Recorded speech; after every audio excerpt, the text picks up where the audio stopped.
What's next for Unisa after the Higher Education Minister notified the institution of its intention to place it under administration last week? It follows an explosive report by an independent assessor and a ministerial task team that revealed serious concerns relating to the finances and management of the university. Let's find out more with Ishmael Mnisi, the spokesperson for the department. Ishmael, good evening to you and welcome. So the minister has now notified the university that he intends to appoint an independent assessor and to place the administrator and to place the university under administration. Before we get to the mechanics of how these things will unfold, what can you tell us about, again, the intention behind why the minister has to go and is going this route? Well, good evening to you, Iman, and to the viewers. Thank you for inviting us to the program. Iman, if you recall, we come a long way with the issue that relates to Unisa. And finally, we are almost towards the end tail of dealing with the challenges that have been plaguing Unisa for quite some time. We are now almost 7 days towards the final decision that Minister Nzimande will have to make in relation to the future of Unisa. And his intentions are made very clear, as you have said, in a statement that we have issued today, where the minister intends to place it under administration, therefore ending the period of the council, or placing the council into terms.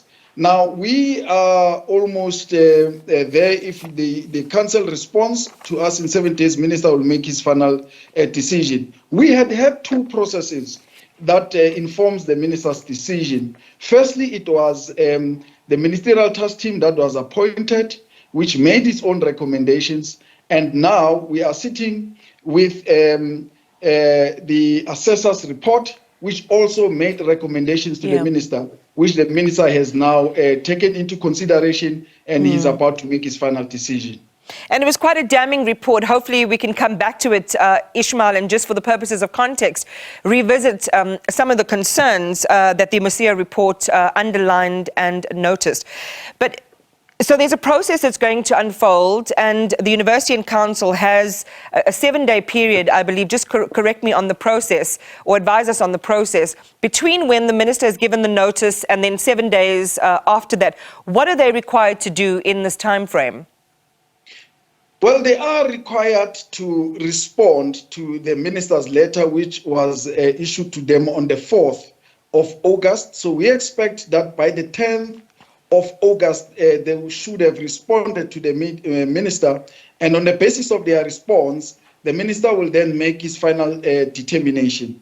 So that's how the process will go between now and the time that they would have responded. But given the explosive nature of the report, it would be almost unimaginable to think that it wouldn't go the route that the minister is planning. Well, we will determine that when the council has responded, but the minister's intention is very clear, and he has said it in the communication to council that they have responded to him, to the assessor's report before, when he requested them to respond to it, and he's not convinced that council understands exactly the severity of what the assessor has said in that report, and that is why he has made a consideration to place council under administration, or the university under administration, and basically dissolve the council. Because they certainly have their work cut out for them. If you think about the scope of what's been outlined in that over 300-page report, understaffed, outdated politics, it all comes down to the student experience. That's been dismal. Having students then resort to social media to resolve their problems. Performance management, an issue. Financial management, the issue. Upgrades to the VC's home, big issue. Claims of intimidation and bullying. Leaking of confidential reports. Playing politics, HR.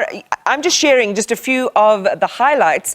So whoever comes in as the administrative team, let's say the minister decides to go that route, who are you thinking of as the person to lead that process? Who have you shortlisted? Well, the minister will announce the shortlisted candidates when he makes his final decision. But I can assure you that there are people that the minister is currently considering. Now, Iman, those issues that we are raising now are a major consideration that the minister has taken into consideration when arriving at the decision to place Unisa under administration. It is, it was not an easy decision for the minister to arrive at because of the history of Unisa, which recently has celebrated its 150 years of existence. However, we need to save this institution from all those other issues that we have mentioned now. And Minister has painfully so arrived at that decision to say for us to save the institution, which is a pride to South Africa, which is a pride of Africa, we need therefore to make a decision that will save that institution. And part of in terms of the Higher Education Act that the minister has is in relation to council, and that is why he would dissolve council come 7 days if ever they don't submit anything that convinces the minister that they still must stay on, and appoint an administrator who will take over. There are a number of issues, as we have said, that have been raised by the administrator. In the main, what is contained in the letter that minister has written to council, there are about 12 of them, which are very, very, very critical. And when you combine them with what the ministerial task team has said before in terms of the mission drift of Unisa and the problems that they are having in terms of ICTs, you can tell that council is in no position to manage or run the affairs of Unisa. The match has been personalised as well and pivots around Professor Lenkabula, small empire created, failed to protect the institution's good name, some of which you mentioned now. What's likely to happen with regard to Professor Lenkabula's fate? Well, in as far as the executive of the university, it is the administrator who will make a determination upon his or her appointment. He will then take the reports that we are talking about now and take whatever measures in terms of the University Act for him or her to correct that which the reports are saying. That includes, of course, disciplinary measures where they are necessary because, of course, the issues that are raised there warrant some form of